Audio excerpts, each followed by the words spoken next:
मैं मुकुंद मोहन आपको अपने YouTube चैनल पे हार्दिक स्वागत करते हैं। दोस्तों आज मैं आपको NCERT का फर्स्ट लेसन साइंस का कवर करने जा रहा हूं। आप थोड़ी देर थोड़ी कंसंट्रेशन से थोड़ा एकदम ध्यान लगाकर हमारी बातों को सुनिएगा। आपको फर्स्ट लेसन में गारंटी है, कोई डाउट नहीं होगा। तो चलिए अब हम विलंब न करते हुए स्टार्ट करते हैं। पहला जो हमारा लेसन है साइंस का, NCERT का, यूपी बोर्ड का या बिहार बोर्ड का, सभी में NCERT ही चलते हैं। फर्स्ट लेसन है हमारा रासायनिक अभिक्रिया एवं समीकरण। तो सबसे पहले बात आती है कि रासायनिक अभिक्रिया किसे कहते हैं। रासायनिक अभिक्रिया क्या होता है कि दो या दो से अधिक पदार्थों को जब मिलाकर हम एक नए पदार्थ का निर्माण करते हैं। जब दो या दो से अधिक पदार्थों को मिलाकर हम एक नए पदार्थों का निर्माण करते हैं और उनके भौतिक और रासायनिक गुण उन पदार्थों से भिन्न होते हैं, तो उसी को हम कहते हैं रासायनिक अभिक्रिया। जैसे एक छोटा सा एग्जांपल देते हैं आपको, डेली होने वाला। जैसे आप दूध है, चाय पत्ती है या पानी या चीनी मिलाते हैं, तो उन दोनों को मिला करके एक नया पदार्थ बन जाता है चाय, और इनका गुण और इस दूध का चीनी के गुण से भिन्न होता है। तो यही होता है हमारी रासायनिक अभिक्रिया कि दो या दो से अधिक पदार्थ मिलकर एक नए पदार्थ का निर्माण करते हैं और उनका जो गुण होता है वो उनसे भिन्न होता है, भौतिक और रासायनिक दोनों में। तो उसी को हम कहते हैं क्या चीज, रासायनिक अभिक्रिया।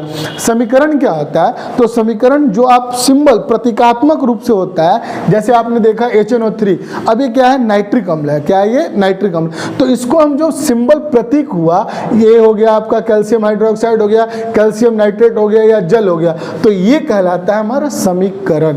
क्या कहलाता है, ये समीकरण। और इससे जो ये बना होता है इसको हम कहते हैं प्रतीकात्मक, और ये मतलब बनाकर आपने ये बनाया, ये हो गया उत्पाद। क्या हो गया, ये उत्पाद। तो सबसे बड़ी बात आई, अभी मैंने अपनी रासायनिक अभिक्रिया में आपको बताया कि भौतिक और रासायनिक ये क्या होता है। तो देखिएगा कि भौतिक परिवर्तन क्या होता है। भौतिक और रासायनिक एकदम ऐसे समझाऊंगा ना जो आपको कोई डाउट ही नहीं रह जाए।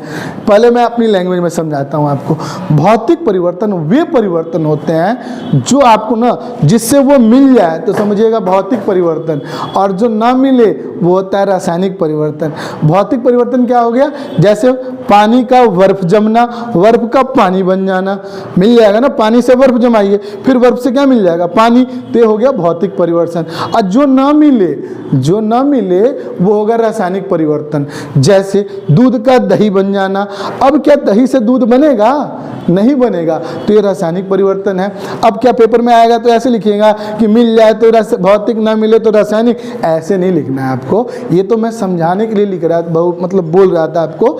तो चलिए हम लिखेंगे कैसे कि वे परिवर्तन जिनमें पदार्थ के भौतिक गुण मिलेंगे, उनके भौतिक गुण मिलेंगे लेकिन रासायनिक गुण नहीं मिलेंगे। अगर उनके हमारे भौतिक अवस्था आकार मिलते हैं तो ये कहलाएंगे भौतिक परिवर्तन, और अगर उनके रासायनिक मिलेंगे, रासायनिक परिवर्तन होगा तो ये हमारा क्या हो जाएगा। जैसे आपको मैंने दो एग्जाम्पल दिया, लोहे से जंग लगना। अब जब जंग लग जाएगा लोहे में तो क्या वो फिर दोबारा हमें लोहा प्राप्त होगा, नहीं होगा ना। तो ये होगा हमारा रासायनिक परिवर्तन। वे परिवर्तन जिनमें केवल पदार्थ की भौतिक अवस्था, आकार एवं उनके भौतिक गुण परिवर्तन होते हैं तो वे कहलाएगा हमारा भौतिक परिवर्तन, और जिनमें रासायनिक परिवर्तन होगा तो वो कहलाएगा हमारा रासायनिक परिवर्तन। तो अगला टॉपिक हमारा क्या होगा, ये आपका क्लियर हो गया, रासायनिक अभिक्रिया, भौतिक परिवर्तन, रासायनिक परिवर्तन।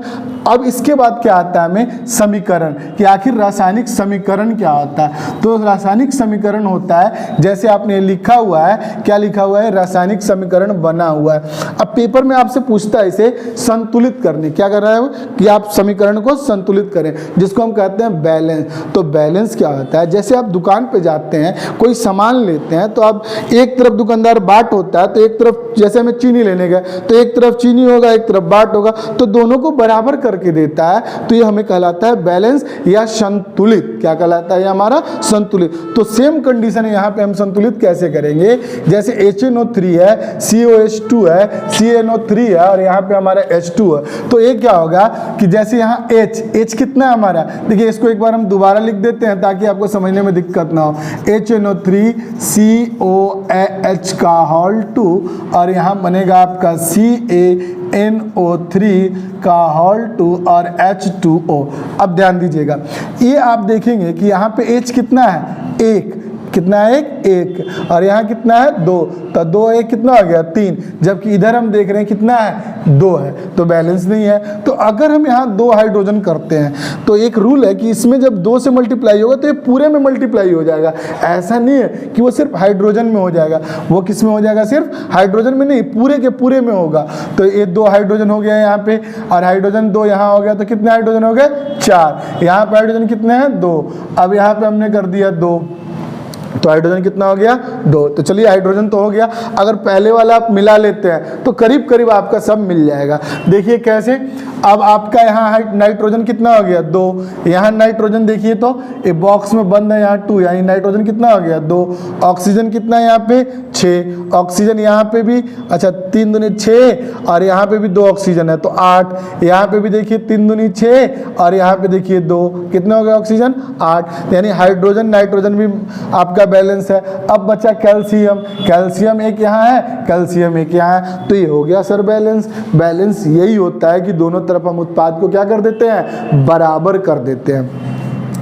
इसके अलावा एक एग्जांपल और दे रहे हैं आपको, जैसे यहाँ देखिए आप सोडियम, तो सोडियम हाइड्रोक्साइड है, सोडियम कितना है यहाँ, 1, यहाँ सोडियम कितना है, 2, तो आप इसको 2 कर दीजिए। अब यहाँ पे H2SO4 सल्फ्यूरिक अम्ल, Na2SO4 सोडियम सल्फेट और H2O, तो यहाँ सोडियम 2, सोडियम 2, ऑक्सीजन 2, ऑक्सीजन 4, 6 हो गया, ऑक्सीजन 4, 1, 5। चलिए यहाँ पे आप 2 कीजिए, अब आपका बैलेंस हो गया। देखिए सोडियम 2, सोडियम 2, ऑक्सीजन 2 और 4, 6, 4 यहाँ और 2 यहाँ, कितने हो गए, 6।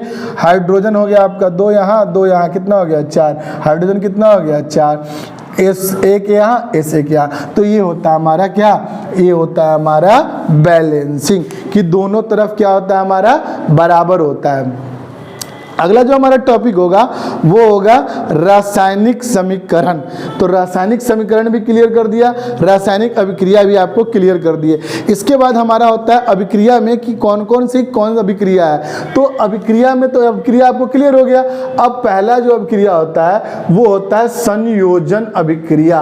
पहला क्या होता है हमारा, संयोजन अभिक्रिया। संयोजन अभिक्रिया को हम बोलते हैं कॉम्बिनेशन रिएक्शन। देखिए संयोजन या एक नाम इसका और है योगशील अभिक्रिया। जब 2 या 2 से अधिक यौगिक मिलकर एक यौगिक का निर्माण करते हैं, जैसे मान लिया जाए, मैंने एग्जांपल दिया आपको NH3 अमोनिया प्लस HCl, और मिल के बना लिया आपको NH4Cl अमोनियम क्लोराइड, जिसको कहा जाता है नौसादर। क्या कहा जाता है उसको, नौसादर। तो संयोजन अभिक्रिया आपको क्लियर हो गया होगा कि वह रासायनिक अभिक्रिया जिसमें एक या एक से अधिक यौगिक मिलकर एक नए यौगिक का या पदार्थ का निर्माण करते हैं, उसे हम कहते हैं संयोजन अभिक्रिया।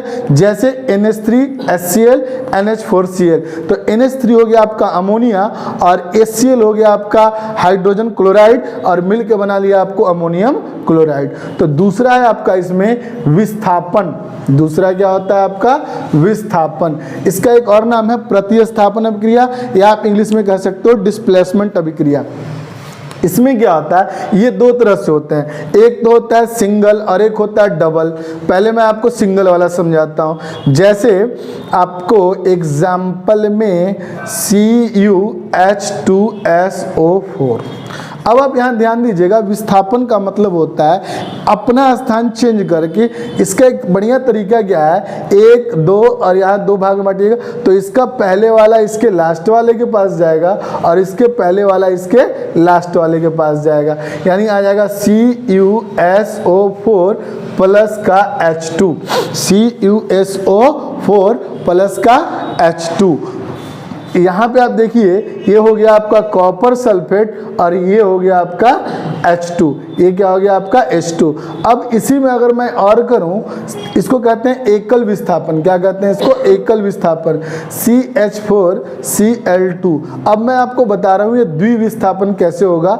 ये अपना एक यौगिक इसको देगा और एक अपना ये इसको दे देगा, यानी ये हो जाएगा आपका CH3Cl और ये हो गया आपका HCl। ये हो गया मिथाइल क्लोराइड, या हो गया आपका HCl, हाइड्रोजन क्लोराइड। तो प्रतिस्थापन अभिक्रिया क्या होता है? तो आपको ये विस्थापन अभिक्रिया भी समझ में आ गया होगा। विस्थापन अभिक्रिया में क्या होता है, देखिए मैं एक एग्जांपल बताता हूँ। जैसे मान लिया जाए आपके पास टंकी है एक पानी का, एक बड़ा टंकी है और एक छोटा टंकी है। अब इसमें पूरा पानी भर गया, हमारा पूरा पानी भरा हुआ और इसमें पानी है ही नहीं। अब इसमें से एक पाइप जोड़ दिया मैंने, तो क्या होगा कि जिसमें ज़्यादा पानी है उससे कम पानी की ओर जाएगा, यानी ये तब तक चलेगा अभिक्रिया जब तक दोनों बराबर न हो जाए। तो सेम कंडीशन आपको यही होता है विस्थापन अभिक्रिया में। विस्थापन अभिक्रिया में क्या होता है, आप देख रहे होंगे कि एक यौगिक चेंज होता है, स्थान जो है यहाँ पे आप देखिए, इसके स्थान पे आ गया CuSO4, यहाँ आ गया आपका H2। ये क्या हुआ, इसको अपना एक हाइड्रोजन दे दिया, इसने अपना क्लोरीन दे दिया। तो आप इसको परिभाषा में बोल सकते हैं कि वे अभिक्रिया है जिनमें अधिक क्रियाशील तत्व, जिनमें अधिक क्रियाशील तत्व कम क्रियाशील तत्व की ओर अग्रसर होते हैं, और ये क्रिया तब तक चलती रहती है जब तक दोनों बराबर न होते हैं। तो ये कहलाता है हमारा विस्थापन अभिक्रिया। ये कहलाता है हमारा क्या? विस्थापन अभिक्रिया। इसके बाद जो हमारा टॉपिक आएगा वो आएगा हमारा ऑक्सीकरण। क्या आएगा इसके बाद? ऑक्सीकरण। तो आपको मैंने विस्थापन अभिक्रिया समझा दिया, और उसी का आप डिफिनेशन देखिएगा कि वे अभिक्रियाएं जिसमें अधिक क्रियाशील तत्व कम क्रियाशील तत्व के यौगिक से विस्थापित कर उनका स्थान स्वयं ग्रहण कर लेते हैं। वे अभिक्रियाएं जिसमें अधिक क्रियाशील तत्व कम क्रियाशील तत्व के यौगिक से विस्थापित कर उनका स्थान स्वयं ग्रहण कर लेते हैं। मैंने आपको एग्जाम्पल में समझाया अभी आपको कि CuH2SO4, अब यहाँ कम विस्थापित है तो इसका स्थान ग्रहण कर लिया, CuSO4 प्लस का H2 बच गया। अगर आपका यहाँ पे इसी तरह है NaCl प्लस यहाँ पे आप कर लीजिए H2O, तो क्या होगा, यहाँ पे ना ANA इसके साथ विस्थापित नहीं होगा, इसके साथ आपको क्लोरीन, जैसे आपका मेथेन प्लस का क्लोरीन, तो ये भी विस्थापित, एक इलेक्ट्रॉन इसके साथ जाएगा, इसका इसके साथ विस्थापित हो जाएगा और स्थान ग्रहण कर लेगा। तो ये कहलाता है आपका प्रतिस्थापन। एक और अभिक्रिया बच गया आपका वियोजन।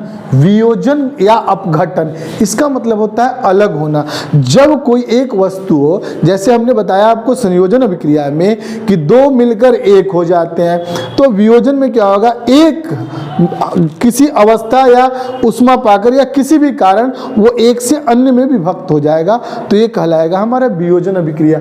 जैसे आपने जाना CaCO3, ये क्या है, कैल्शियम कार्बोनेट। जब आप इसको गर्म करोगे तो ये CaO और CO2 में विभक्त हो जाएगा।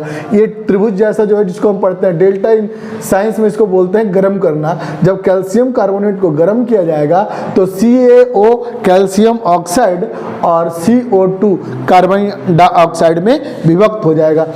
तो वियोजन या अपघटन अभिक्रिया वही अभिक्रिया होता है जिसमें एक पदार्थ बाहरी उष्मा के कारण अन्य पदार्थों में विभक्त हो जाते हैं। ये कहलाएगा हमारा वियोजन, अपघटन या डीकम्पोजिशन। अगला हमारा उष्मा क्षेपी और उष्मा शोषी। अब देखिए इसमें नाम से ही याद करिएगा, शोषी माने क्या होता है, सोख लेना। शोषी मतलब क्या होता है, सोख लेना। जिसमें उष्मा का अवशोषण हो, जिसमें उष्मा का, वे अभिक्रियाएं जिनमें उष्मा का अवशोषण हो उसे कहते हैं उष्मा शोषी अभिक्रिया। और वे अभिक्रियाएं जिनमें उष्मा निर्मुक्त हो, मतलब जिससे उष्मा निकले, तो वो कहलाएगा हमारा क्या, उष्मा क्षेपी। वे अभिक्रियाएं जिनमें उष्मा हमारा निर्मुक्त हो, जिससे उष्मा बाहर निकलता हो, तो उष्मा क्षेपी। और जिसमें उष्मा जो है अवशोषण होता हो उसको कहेंगे उष्मा शोषी अभिक्रिया। अगला जो टॉपिक आता है ऑक्सीकरण और अवकरण। तो देखिए ऑक्सीकरण और अवकरण दोनों एक जैसे मिलेंगे, या आप चयन ऑक्सीकरण कहता है कि वह अभिक्रिया है जिसमें किसी परमाणु, अणु या आयन से इलेक्ट्रॉन पृथक हो जाते हैं। पृथक हो जाने का मतलब निकल जाते हैं। मतलब ऑक्सीकरण में क्या होगा कि इसमें से परमाणु, अणु या आयन, इलेक्ट्रॉन जो है निकल जाएंगे। क्या हो जाएगा? निकल जाएंगे। ऑक्सीकरण में निकल जाएंगे। और ठीक इसके उल्टा जब हम पढ़ेंगे अपचयन तो इसमें जुड़ जाएंगे। मतलब अगर अपचयन का परिभाषा दिया जाए आपको तो वह अभिक्रिया जिसमें परमाणु, अणु या आयन से इलेक्ट्रॉन वृद्धि हो जाते हैं, इसमें आपका पृथक मतलब निकल जाते हैं और अपचयन में क्या हो जाएंगे? जुट जाते हैं, वृद्धि हो जाते हैं, तो उसको हम कहते हैं अपचयन अभिक्रिया। अब देखिएगा रेडॉक्स अभिक्रिया, वे अभिक्रियाएं जिनमें एक साथ ऑक्सीकरण और अपचयन दोनों हो, जिनमें एक साथ ऑक्सीकरण और अपचयन दोनों हो तो वैसी अभिक्रियाएं कहलाती है रेडॉक्स अभिक्रिया। दोबारा सुनिएगा कि वे अभिक्रियाएं जिनमें ऑक्सीकरण और अपचयन दोनों एक साथ हो उसे हम कहेंगे रेडॉक्स अभिक्रिया। अगला हमारा संक्षारण। देखिए संक्षारण एक बहुत ही आसान सवाल पूछते हैं, जब लोहा में जंग लगता है तो लोहे का वजन बढ़ जाएगा कि घट जाएगा? आप सोचेंगे जी बढ़ जाएगा कि घट जाएगा? घट जाएगा, क्योंकि उसमें जंग लगेगा तो कट झड़ जाएगा, सब टूट जाएगा तो बचेगा नहीं, तो कम हो जाएगा। लेकिन नहीं, लोहे का भार में वृद्धि हो जाएगा। क्यों? पहले से तो Fe है, लोहा है, तो लोहे में और क्या उसको मिला? जल, H2O, तो उसके कारण भले वो संक्षारण के कारण टूट जा रहा है लेकिन क्या हो गया? उसका वजन उसमें बढ़ जाएगा। तो संक्षारण कहता है कि नम वायु के संपर्क में आने पर, नम वायु के संपर्क में आने पर धातु का क्षरण ही कहलाता है संक्षारण। अब है विकृत गंधिता। विकृत गंधिता क्या होगा? आपने बहुत ऐसा चीज देखा होगा जो तेलीय, वसा, ऑयली चीज होते हैं जो रखे रखे खराब हो जाते हैं। जैसे घर में ना अगर पूड़ी पुआ अगर कुछ बनता हो, पकवान वगैरह, तो बहुत दिनों के बाद होने के बाद उसमें क्या आता है? एक गंध आती है और उसका स्वाद जो है बदल जाता है। इसी कारण इसको कहते हैं विकृत गंधिता। आपने देखा होगा चिप्स आपने खाया होगा तो चिप्स के पैकेट में भी एक गैस भरी रहती है। वो कौन सी गैस भरी रहती है? तो वो रहती है हमारी नाइट्रोजन। क्या होता है? नाइट्रोजन। और एक आसान सवाल और भी है कि जैसे मान लिया जाए आपने देखा होगा गुब्बारा उड़ने वाला, उसमें कौन सा गैस होता है? तो उसमें होता है हीलियम। क्या होता है उसमें? हीलियम। तो विकृत गंधिता का मतलब हो गया आपको कि जब भी कोई ऐसी चीज जिसमें कोई गैस का प्रयोग किया जाए ताकि वो खराब ना हो, जैसे पैकेट वाला चिप्स बहुत दिन का भी हो जाता है तो टेस्ट में बदलता नहीं है क्योंकि वो गैस उसको संरक्षित रखता है, तो और जो खराब हो जाएगा तब वो कहलाएगा हमारा विकृत गंधिता। तो साइंस का पहले लेसन में आपका इतना ही मेन टॉपिक था।